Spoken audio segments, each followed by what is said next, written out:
భద్రాచలంలో శ్రీ సీతారాముల కళ్యాణోత్సవానికి మిథిలా స్టేడియం ముస్తాబైంది. ఆది పురుషుడి పరిణయ వేడుకకు అధికారులు అన్ని ఏర్పాట్లు పూర్తి చేశారు. భక్తుల కోసం ఎల్ఈడీ స్క్రీన్లు, వేడి నుండి ఉపశమనం పొందేందుకు కూలర్లు, ఇతర కనీస సౌకర్యాలు కల్పించారు. సీతారాముల వివాహ మహోత్సవ ప్రత్యక్ష ప్రసారంపై ఈసీ ఆంక్షలు విధించింది. అయితే ఈ నిర్ణయాన్ని ఈసీ ఉపసంహరించుకుందని ధీమా వ్యక్తం చేస్తున్న భద్రాచల దేవస్థాన ఈవో రామమ్మదేవితో మా ఖమ్మం జిల్లా ప్రతినిధి సైదులు ఫేస్ టు ఫేస్. గడియలు సమీపిస్తున్న నేపథ్యంలో భక్తులకు ఎటువంటి ఇబ్బంది లేకుండా ఏర్పాటు కూడా ముమ్మరం చేస్తారు. ప్రస్తుతం మిథిలా స్టేడియంలో ఉన్నాము. ఏర్పాట్లు ఎలా ఉన్నాయని అడిగి తెలుసుకునేందుకు మనతో పాటు భద్రాచలం సీతారామచంద్రస్వామి దేవస్థానం ఈవో ఉన్నారు. రమాదేవి గారు, మేడం చెప్పండి, సీతారాముల కళ్యాణ మహోత్సవానికి ఎలాంటి ఏర్పాట్లు చేశారు? జై శ్రీరామ్. సీతారామచంద్ర స్వామి వారి కళ్యాణం మనందరికీ తెలుసు, చాలా పెద్దగా ఫెస్టివల్ మన భద్రాచల టెంపుల్ కి. ముక్కోటితో పాటు శ్రీరామనవమిని ఘనంగా జరుపుకుంటాం. ఈ సంవత్సరం మనం మార్చి 25వ తారీఖు వసంతోత్సవం నుంచే స్వామివారిని పెళ్లికొడుకుని చేసి పసుపు కొట్టి తర్వాత తలంబ్రాలను కలుపుకుని ఉత్సవాన్ని ప్రారంభించుకున్నాము. 9 నుంచి అంటే ఏప్రిల్ 9 నుంచి 23 వరకు బ్రహ్మోత్సవాన్ని మనం జరుపుకుంటున్నాము.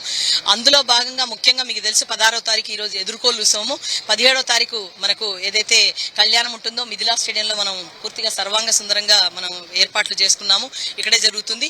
అలాగే మనకు మహాపట్టాభిషేకాన్ని కూడా మరుసటి రోజు 18వ తారీఖు జరుపుకోబోతున్నాము. దీనికి సంబంధించినటువంటి ఏర్పాట్లన్నీ కూడా ఆల్మోస్ట్ పూర్తి అయ్యాయి. దీనికి జిల్లా కలెక్టర్ గారి ఆధ్వర్యంలో మేము అన్ని కూడా 2 మీటింగ్స్ ఆల్ డిస్ట్రిక్ట్ ఆఫీసర్స్ తో కూడా కోఆర్డినేషన్ తీసుకుని మెడికల్ అండ్ హెల్త్ గానీ మిగతా డిపార్ట్మెంట్ సహకారంతో పూర్తి ఏర్పాట్లు కావాలి. ఎన్ని సెక్టార్లు ఏర్పాటు చేస్తారు, ఎంతమంది వస్తారని ఆలోచిస్తున్నారు? సెక్టార్లు వచ్చేసి 24 సెక్టార్ల కింద మన స్టేడియం కనిపిస్తుంది. దాదాపుగా ఫ్రీ అంటే స్టేడియం పైన అంతా కూడా 15,000 మంది కూర్చునే అవకాశం కూడా ఉంది. టికెట్స్ కూడా మనం ఏదైతే మార్చి 25 నుంచే మనం ఆన్లైన్ లో పెట్టడం జరిగింది.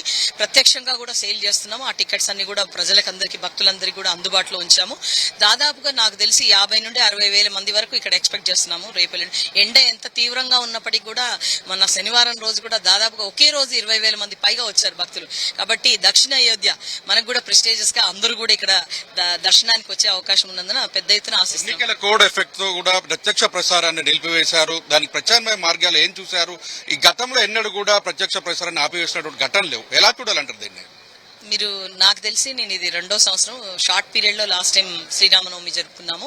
ఇది ఎలక్షన్ ఇయర్ నేను చేయలేదు. 2019లో ఎలక్షన్ ఇయర్ లో ఏ విధంగా జరుగుతుందో దానికి సంబంధించిన పర్మిషన్స్ తీసుకోవడానికి అన్ని విధాల ప్రయత్నం చేస్తున్నారు. రావచ్చు, ప్రత్యక్ష ప్రసారం అయితే ఉంటుందని నేను అనుకుంటున్నాను.